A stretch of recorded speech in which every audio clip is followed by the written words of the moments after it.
Buenos días muchachos de grado octavo, bienvenidos a su clase de Cátedra de la Paz. Pues para el día de hoy vamos a ver un poco sobre el contenido que es las huellas de la guerra, cómo la guerra nos ha marcado como sociedad, cómo hemos sido un país inmerso en la violencia, en las situaciones complejas de orden público, en las cuales hemos tomado el pensamiento vago de que imponernos con las armas es la forma de implementar nuestras ideas, de cómo hemos caído en ideas banales tanto de influencias de izquierda y derecha, pero que nos han llevado a hechos violentos en los cuales los únicos perjudicados han sido los habitantes, personas inocentes. Digamos que como habitantes de ciudad no hemos tenido la misma cantidad de hechos violentos como ah, se han presentado en las comunidades rurales. Entonces, bueno, vamos a ver cómo han sido esas huellas de la guerra, ¿cierto? En el trasegar de la sociedad colombiana.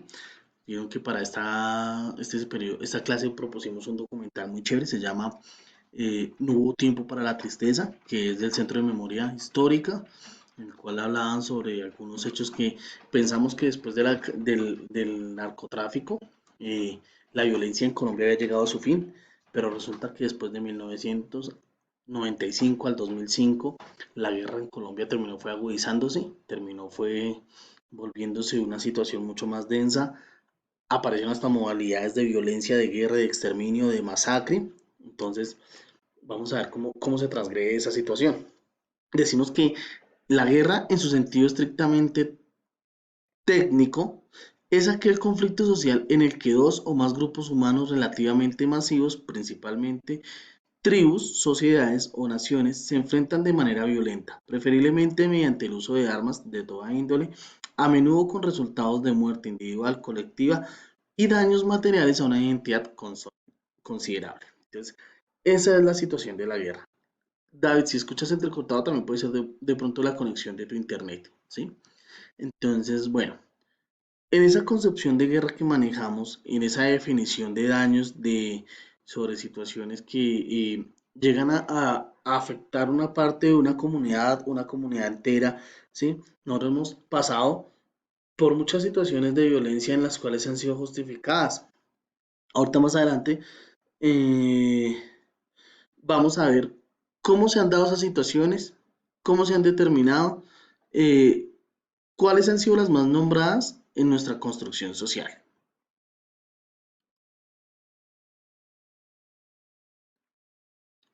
Las masacres en Colombia se refieren a eventos bélicos contra la población civil, los cuales han sido perpetuados durante varios periodos de la historia de Colombia.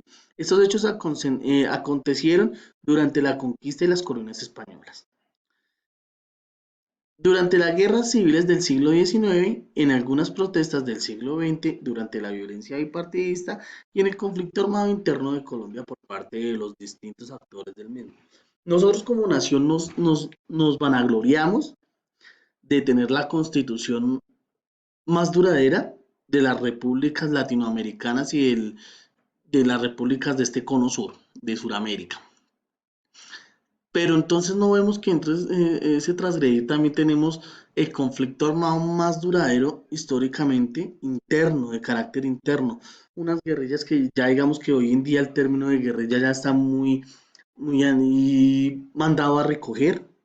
Una condición de violencia que resulta ser retrógrada, ¿sí? Ya es de antaño, necesita de una reinvención, porque ya como proceso evolutivo comprendemos que el diálogo es la forma más fácil de salir de estos conflictos bélicos. Pero Colombia en su construcción ha traído masacres desde antes de poder decretarnos como nación, desde que nos dependíamos del Imperio Español. Yo creo que en el momento en que nosotros empezamos a ser casados como indígenas por otras tribus, ya podemos empezar a hablar de situaciones de masacres en nuestro territorio.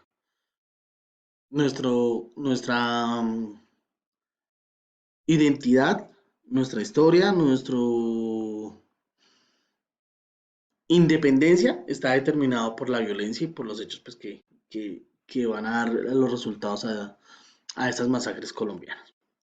Tenemos algunas masacres que se dieron durante la guerra bipartidista, pues porque no quería volverme a la de hasta la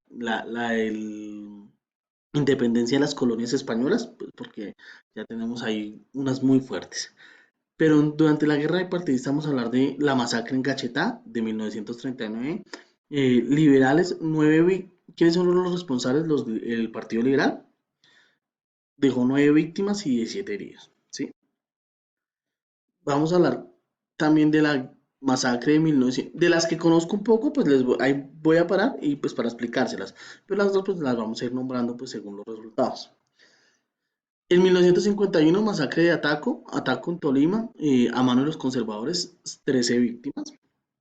En 1952, masacre de Líbano, Tolima, Ejército Nacional, 1500 víctimas. Entonces esto, ojo porque aquí ya estamos hablando de la creación de las guerrillas. A partir de estos hechos de violencia y cuando hay una responsabilidad estatal, eh, es cuando termina desatando ciertas furias. Acordemos que por decir, las FARC nacen de una respuesta a unas condiciones de violencia que impuso el ejército en Marquetalia, en extinto Marquetalia por el lado de los llanos orientales, ¿sí? Pero ¿qué pasa?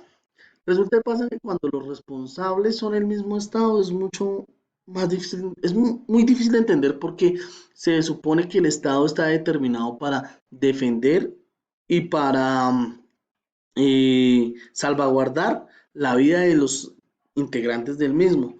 Pero por eso es que cuando esas masacres son perpetuadas por el mismo Estado son muy difíciles y son inexplicables porque el Estado, yo estoy hablando del Estado mismo, yo soy el que elijo mis representantes, yo soy el Estado, yo hago parte de él para que él mismo venga a desaparecerme, entonces es muy complejo.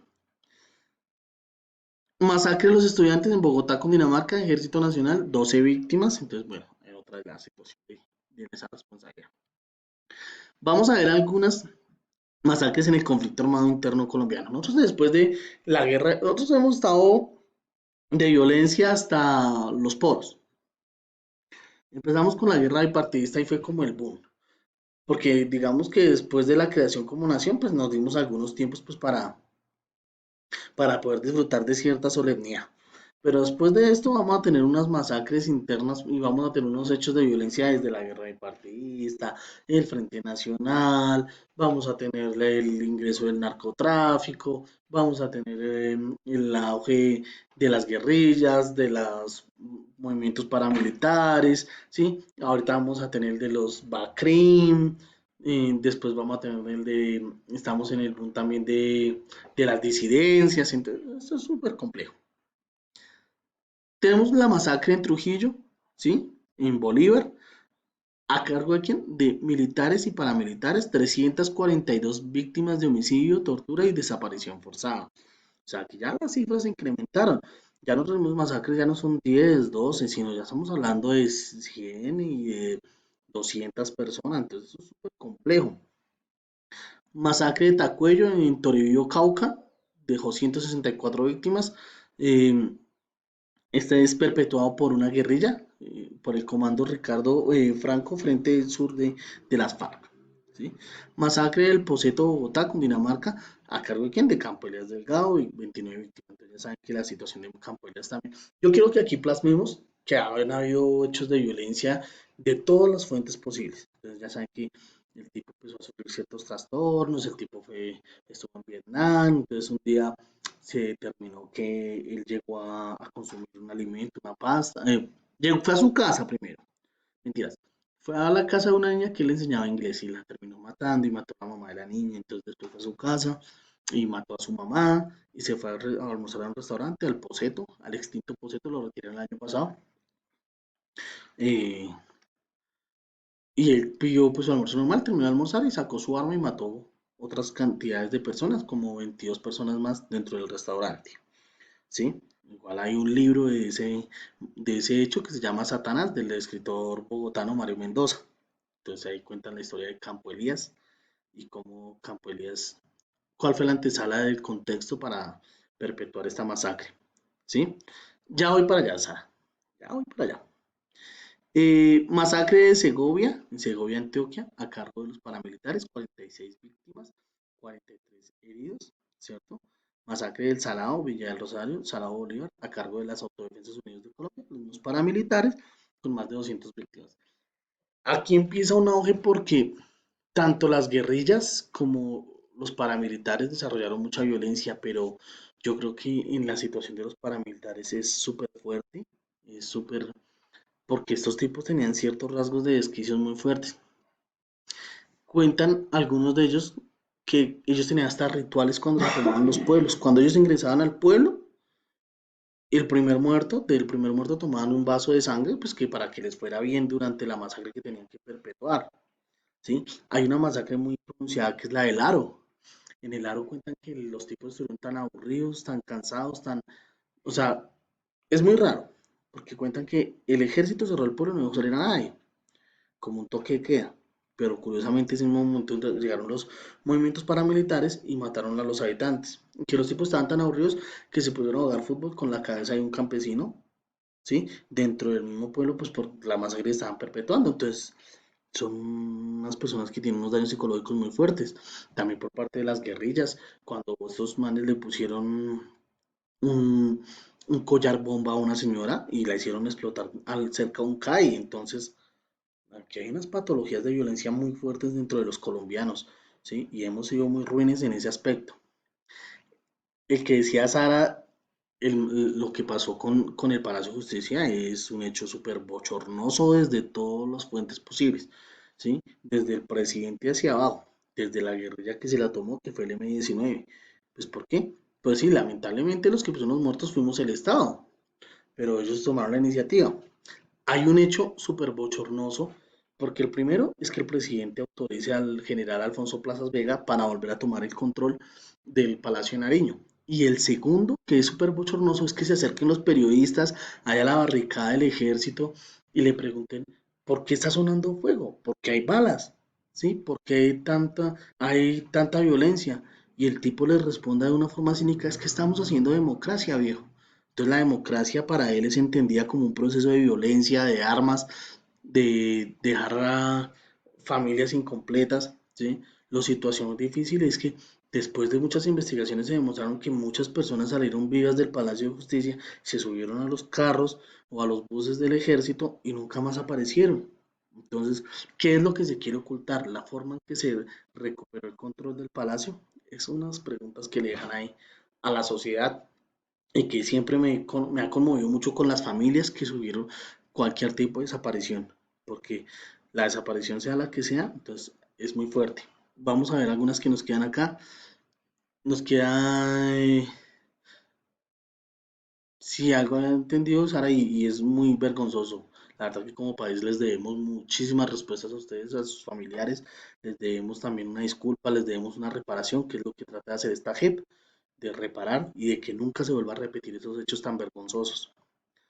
Tenemos la masacre de Bojayá, esa es súper delicada, que fue en Bojayá Choco, pero es que no solamente las FARC-EP es la responsable, aquí hay responsabilidad de las FARC, de los paramilitares y de las guerrillas. O sea, aquí fue una confrontación re fuerte dentro de una iglesia donde dejó de 74 a 119 víctimas y 98 heridos.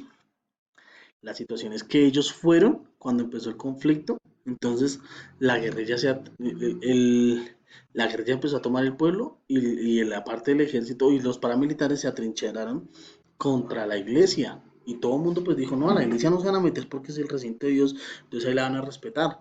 Y entonces la gente se escondió en la iglesia. Y estos manes de las FARC les lanzaron un cilindro bomba y el contaminado se cayó sobre el techo de la iglesia y eso fue terrible. En el documental cuentan muy bien esa situación que es de un carácter vergonzoso. Y tenemos la última, la masacre en la cárcel de La Modelo en el 2020, o sea, este año cuando se hizo lo del intento de fuga masiva, que dejó 23 muertos y 93 heridos, que esa es la que nos queda ahorita porque algún día tendremos que dar explicación y el Estado también tendrá que dar una explicación porque el IMPEC y el Ejército Nacional tomó la determinación pues, de desaparecer las personas o de actuar con tanta violencia, con una violencia desmedida. Nos quedan también la de los falsos positivos, desaparecieron los jóvenes de Soacha y quién responde por eso, quién dice dónde están, ¿sí? ¿Cuáles fueron las directrices? Hay una situación muy fuerte y marcada ahí. Muchachos, hasta aquí llega la grabación. Ya les sigo respondiendo, tranquilos.